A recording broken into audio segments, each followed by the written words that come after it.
Okay, so we are now going to be talking about continuity theorems. So whenever we have to do anything that requires us to decide if something is continuous, we need to be able to know some information to kind of help us out. So we have, if something is a polynomial, it is continuous. So polynomials are anything where it is x to a positive whole number power.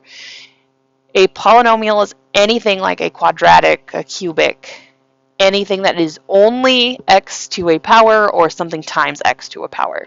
We can add and subtract whole numbers, more x's from it, but we need it to kind of look very generic for it to be considered continuous.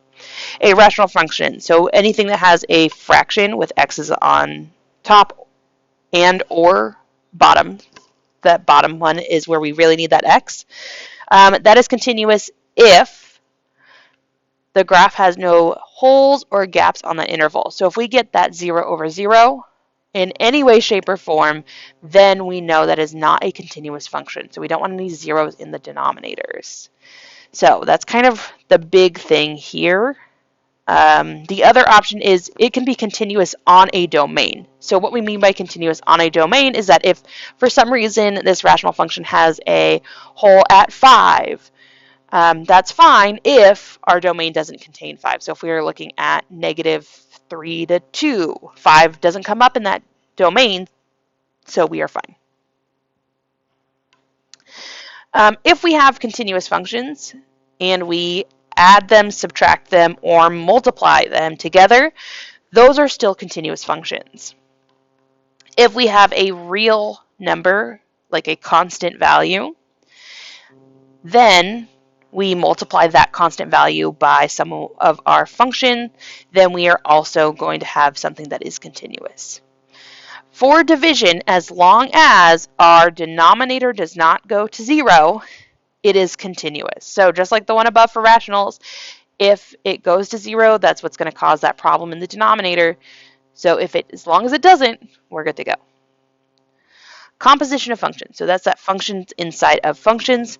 So if you have two continuous functions and you put one inside of the other, they are still continuous. This last one, inverse functions. So if a function is one-to-one, if f is a one-to-one function that is continuous on its domain, then its inverse function f inverse, f to the negative first power, is also continuous on its domain. So there is some really big key things in here. Our function has to be what's considered one-to-one. One-to-one means that every y value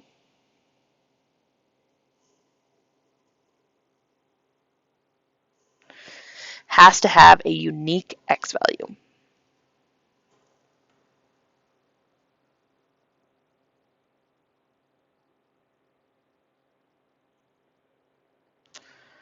The reason I bring this up is because a continuous function that we know of really well is a parabola, something that looks like this. This is not a one-to-one function, and the reason why is because if I am looking, say here, at 4, this happens at 2 and -2. So when I look at my inverse and I reflect it across this line, y equals x, we get a new function that looks like this. This would be that technical inverse. This is not a actual function. It's not an actual function because this x value has multiple y values. So this is our square root function if we took the positive and the negative at the same time and put it on one graph.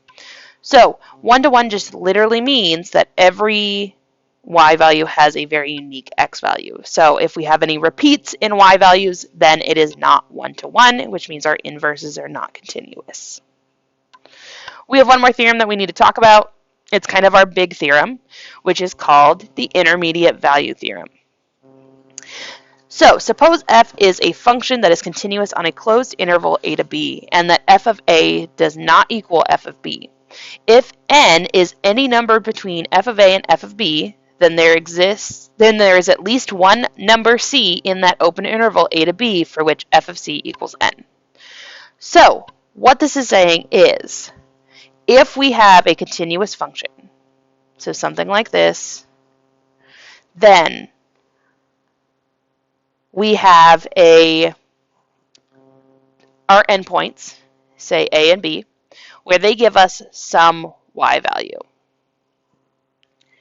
If I know another y value, n, and it's in between these two endpoints, because it's continuous, we know that it's going to be on that interval of x values. If we think about it like this, when I was 4 years old, if I was 2 feet tall, and then when I was 10 years old, I was 5 feet tall. These are not actual heights. I don't know how tall I was here. Then at some point in time before that, I had to have been 3 feet tall. And I know that it happened between when I was 4 and when I was 10, because I was 2 feet tall at 4 and 5 feet tall at 10. So, because we grow continuously, we have that guarantee that something in between there would have had to show up. So, this does not work if we have any discontinuities. Because if for some reason we are looking at a value of n and there is a hole there, we may never have that y value. So if it is not continuous, we can't have that guarantee. So some things that you need to know about IVT. IVT is what is called an existence theorem.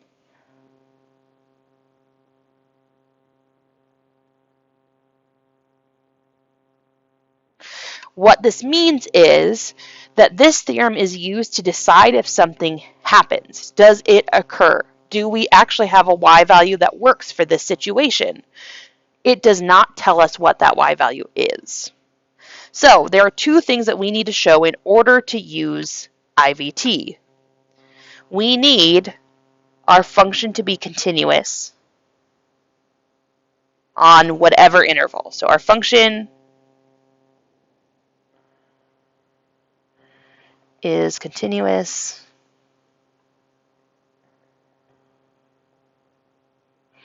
on A to B.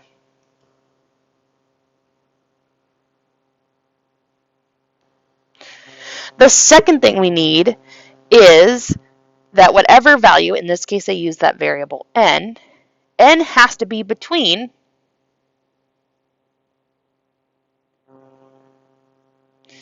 f of A and f of B.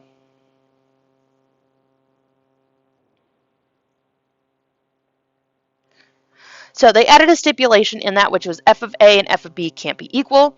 This is because if they are equal, then I can't have anything in between.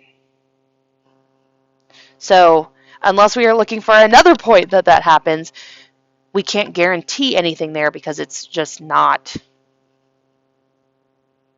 telling us anything. So this could be f of A is less than or equal to n, which is less than or equal to f of B, or we can have them switched around. So f of B is less than or equal to n, which is less than or equal to f of A. Okay, so in a moment we're going to go ahead and look at how does this work in a problem. So in the next video, that's what we're going to be looking at, is how does IVT or these continuous theorems work when we are looking at problems.